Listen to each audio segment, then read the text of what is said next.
Hey guys, we are back with a little more detailed section on in our wedding about the kind of the entertainment-y stuff. We want to talk about the music, the DJ, the photographers, and the videographer. I think that music and DJ are pretty much the same. Well, ceremony music though too, yeah. And so we just want to kind of toss some ideas out there, what worked, what doesn't work, in a little more detail because the big bad wedding budget went a little long. Yeah. So let's start how the day starts, the ceremony. Perfect. Go. I got this one. So this is an interesting one because the ceremony music is actually very small piece. No one notices it. Right, and like just in terms of time, it's very short, but it can be a kind of big burden in terms of what it costs for one and where you're doing it. So depending on where your ceremony is, definitely have your ceremony location picked and kind of confirmed before you venture down too much, because does the ceremony already include music for you?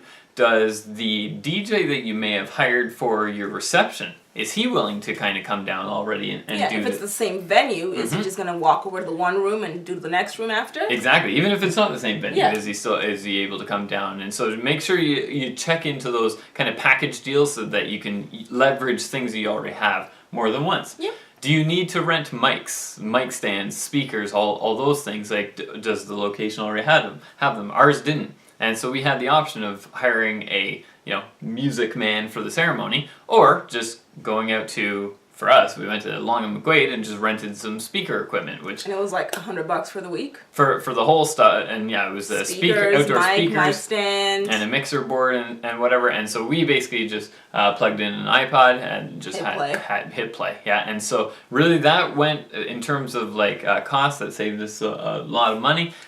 In terms of quality, it was supposed to be better. We broke something. Yeah, we had a few hiccups, but hey, that whatever. Probably won't happen to you. Don't worry, it won't happen to you. But we broke something, so that was on us. Yeah, and for us, it wasn't a critical thing. We broke just the piece where the auxiliary. Yeah, the auxiliary connector. Yeah, so our mics still worked flawlessly, and so we were fine. So because that was the key for us, is hearing the officiant and us and all that. So anyway, so that's ceremony music. It's like you gotta be aware of what to expect. Also, just something to be aware of, depending on where you have your ceremony, is what kind of music is allowed. If you're doing a church, is the church okay with you playing Michael Jackson as you walk down the aisle? Is the church okay with someone rapping, I don't know, you're the baddest girl I've met thus far? Is that okay in the wedding? You want to be sure that the church or the venue is okay with the music that you're bringing. If there are restrictions, be sure to find out about those restrictions. And some churches will have an organist. They'll have all of that for you, so leverage it if you can. We've been to weddings where we've seen like harpists playing. It's been great. It's been fantastic. But again, only do that if you have the money to. Don't spend the money on, in my opinion anyways, don't spend money on church music and then forget about the reception, because the church is going to be played for 4 minutes and that's it. Reception is all night long. So if anything, like I would say kind of spend more money on the reception than you do for the church music. Or not church, but ceremony music. Next. Cool. Next up, what else happens in the day? The reception music. Yeah, the reception music. And so that. Go, I'm just laughing about our situation. Oh, okay. I was like, man. Anyway, so this one is usually DJ. Well, you have a couple options: DJ, live band. Those are kind of the two competing options. And here's one where it's like when you go and hire out whoever you're gonna get, whether it is a DJ or live band, you have to run through a lot of questions with them. You want to know the preparedness, as in having the songs available, having the songs ready that you want to hear, that you don't want to hear, things like that.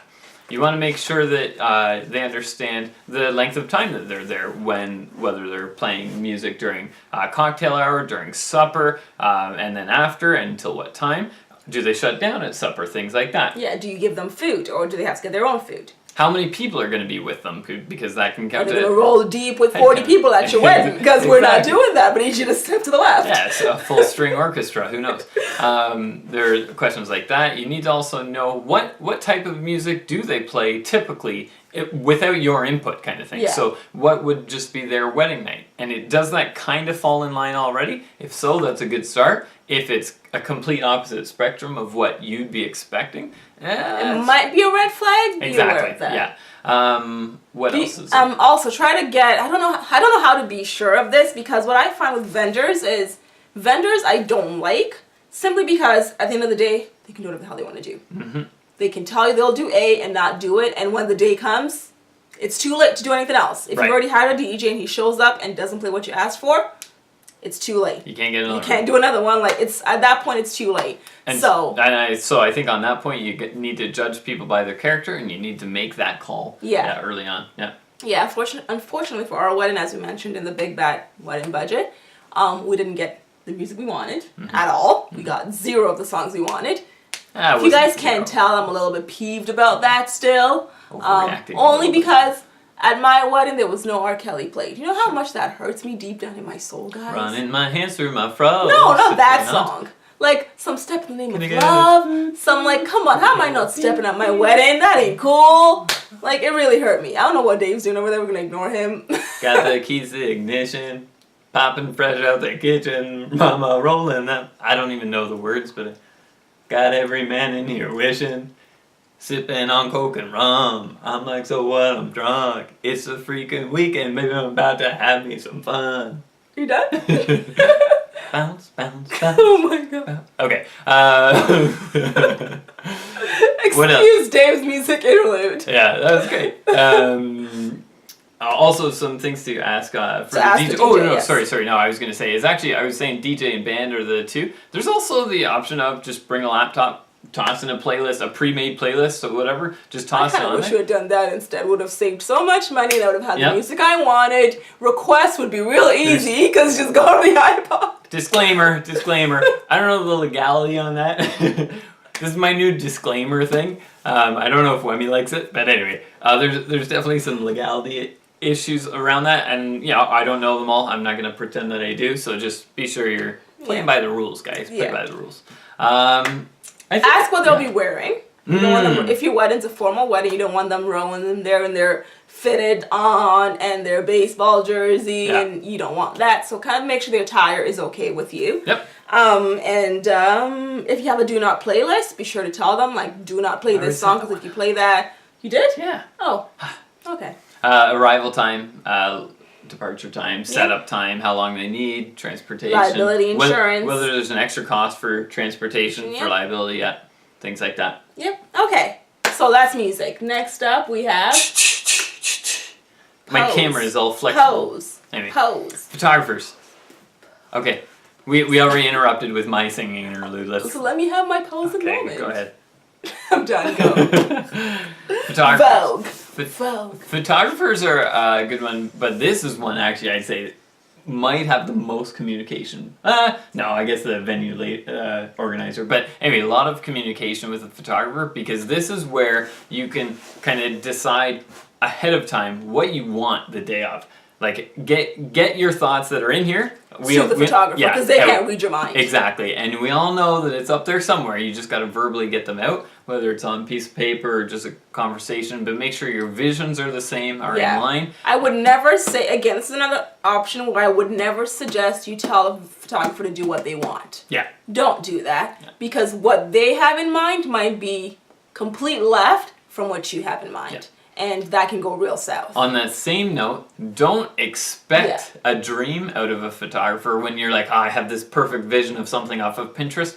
Yeah, it's hard to recreate some of these things. Wife. Yeah, like she had some wild ideas that I'm just like, babe, these are like impossible to recreate. And they tried. We came close, and but to be honest, some of them worked, some of them didn't. And that's just the way life goes. And as long as you're accepting of that, it is what it is. That's cool. Yeah, you just have My to only sad thing was I don't have any, like, portraits of myself on my wedding day. That makes me sad. Yeah.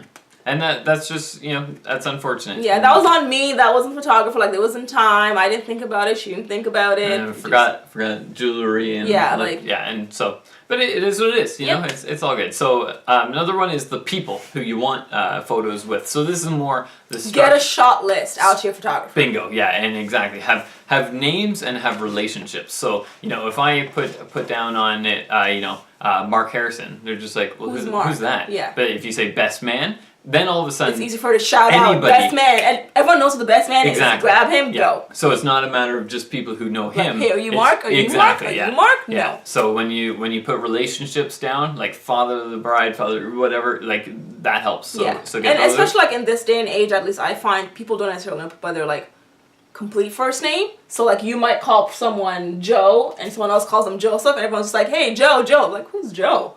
It's Joseph. I feel like that's more on your side, but no. I think that happens quite frequently. Like Hoy. Who's Hoy? Ryan. His name's Hoy. His name's Ryan. Oh, you write down on the piece of paper Hoy, and everybody. Anyway, there's also the places where you want photos taken. So if you're at a location where there's specific areas for shots, like maybe not more detailed than by the water and by the bridge or by the lights. And remember, when it comes to photography, you have control, but at the same time you have little control. Because usually the photographer is working with things like the sun. Yes. So they can't necessarily take a photo where you want it, because you might not realize that if they take it from here, the sun creates a shadow that looks stupid. Yeah, and they know that. And that's where communication comes in very handy. I really recommend you having an open dialogue with your photographers, just to make sure that those things are comfortable for both of you. Yes. Right? And so... Yeah. And some quick questions to ask your photographer is... excuse me, the assistant. Will they be an assistant? How many hours of work will they be doing?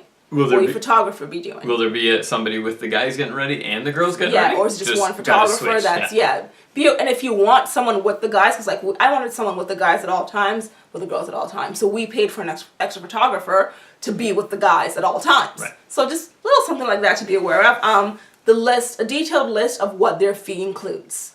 Be aware of something very important. Not all photographers give you rights to the pictures they take. So a lot of photographers will take the pictures, but you have to pay to get them. Yeah. No, if that makes sense.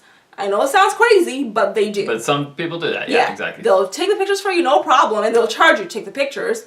And then to get them is an extra fee. Yeah. So be aware of that. And even if you have in your agreement to get pictures, is what quality do you get? Do you just get the thumbnails? Do you just get the kind of 4x6 quality? Do you get the full what you call it, quality or whatever? Yeah. High res. And also high res. There we go. And also be aware of whether their logo will be on all your pictures. Yeah, or watermark. Yeah. Yeah, their watermark will be there. So just. Things like that. Will they include developed photos for you? Will they include photo albums for you? Will you get a full digital thing of all the pictures they take? Do they only give you 100 pictures, or do they give you kind of all the photos they took that day? So what do you get at the end? Yes. What they'll be wearing, same thing applies here. You want to make sure they kind of dress somewhat all right. Yeah. Not in ripped jeans or anything like that. And a backup plan in case, just in case of anything. Like, what's the backup plan? Like, do you carry 2 cameras around? Their backup plan. Their backup I thought you plan. meant our backup plan. Is it like to have Joe step up and just start? Well, that's also very important. I think you need to also have a backup plan in your mind of, if my photographer doesn't show up on time or something, what do we do? The thing here is just be aware of something like that people, like, stuff happens. Yep. I've been to a wedding before where the photographer didn't show up for the getting ready. Photographer showed up at the ceremony. So the entire getting ready part, no photographer. And if that matters to you, like, look for a backup plan and be ready to be on the move and do something. Just a general overall thing is just be adaptable. Yeah. For your wedding. You can't control all things, unfortunately. We had a car accident. Things happen. Yeah. Flat tires. Our videographer got a flat tire. Yeah, things happen. But anyway, just be adaptable. Yeah. So the next one, perfect segue, is the videographers. And this one, to be honest, 90% is the same as the photographer. Exception of a few things. Yeah, so a couple of things. So sound is one. Is like, how are they going to capture the sound? A lot of them. Do they mic the bride? Do they mic the groom? Do they use an external boom mic that's just hanging right here the entire time during your vows? Yeah. Can they work through your DJ or your existing sound equipment to get the sound directly from that and better quality that way? Or is it from them? Another is what type of editing do they use? Okay. Just be aware of that. Just so if you are technical, you want to get the right stuff from them. Sure. No, you throw me right off. What do you get from? That's okay. What do you get from them in the end? Are you getting raw footage? Are you getting edited footage? Or how many hours? Blah blah blah. What quality are you getting? Like size 1080p, 720p, whatever. Things like that. How much editing are they going to do? Sure. And try to get that in contract, because right now I'm about to throw shade. So here goes the shade. our videographers had said that we'd get like, a full wedding video. Didn't happen. So I'm going to have to they gave us all the raw footage, which I appreciate. They gave us literally, when I say all the raw footage of the carpet. Which is what we want. They gave us all of That's that. a good thing. So now we'll have to spend our time sitting down and sifting that. through that and creating our own wedding video from the raw. So we didn't get a full wedding. We have the little like trailers that we've been showing you guys over the past little while. That's what we got. But we don't have a full video, unfortunately, of the wedding that's edited. Chronological. Yeah. What else is, again, this... Lighting. How do they handle lighting? Sure. Oh, stop. I got one, and I almost forgot it again. Is when you have both, say, a photographer and a videographer, who's kind of number one? Priority. Yeah, because basically they're going to be stepping on each other's toes a little bit, but you kind of have to give one the rights over the other and just be like, hey, you know what, we really want the photos to be top-notch, or we really want the video to be top-notch, so that way you don't get the other one interfering as much. Yes. Excuse me. So again, how long have they been doing weddings? Do they have any footage from someone else that you can watch? Now I know you might not want to sit through 2 hours of someone else's wedding, but if they have it, maybe get it and just, play it on 8 times the speed and just kind of do a quick sift through of what the video quality looks like of their work. Make sure you kind of get a good look of that. Yep. Is there an assistant? Is there one videographer or 2 videographers, 2 plus assistant? Because that's also important, because if you have one videographer, that means no matter what, you're only always getting just one angle. You can't get both. You can't get the bride walking down and his first look of her as she first walks down. You can't get that with just one videographer. It just doesn't make sense. So if you want that, be aware. Another thing is, what do you want recorded? So do you want the speeches, the vows, the entrance, the part of the dance, whatever, like all those things. Just make sure all those details of what is to be covered is outlined and formalized in a contract or whatever. Yep, and same thing as a photographer. Do you have rights to the footage after? Yeah. Or is it their footage and you have to ask them to use it? Just be aware of the rights that you do have of someone else's work once they're done with it. Yep. And for everything else, as I've mentioned, what are they wearing? We don't want them in ripped jeans. Real simple. Yep. So I think we've covered everything for all. I think so too. Yep. Yeah. Okay. Cool. So that was our just kind of detailed look into the video? Music, DJ, photographers, videographers, all of that stuff. We can help you out if you need anything specific. Just let us know. Comment down below, or or shoot us a message. Anyway, we got it all: the Twitter, the Instagram. I don't know why you'd take a picture of a question, but hey, maybe. Anyway, and just let us know. Other than that, we'll talk to you guys soon. Okay. Hope you guys find some good tips. Bye.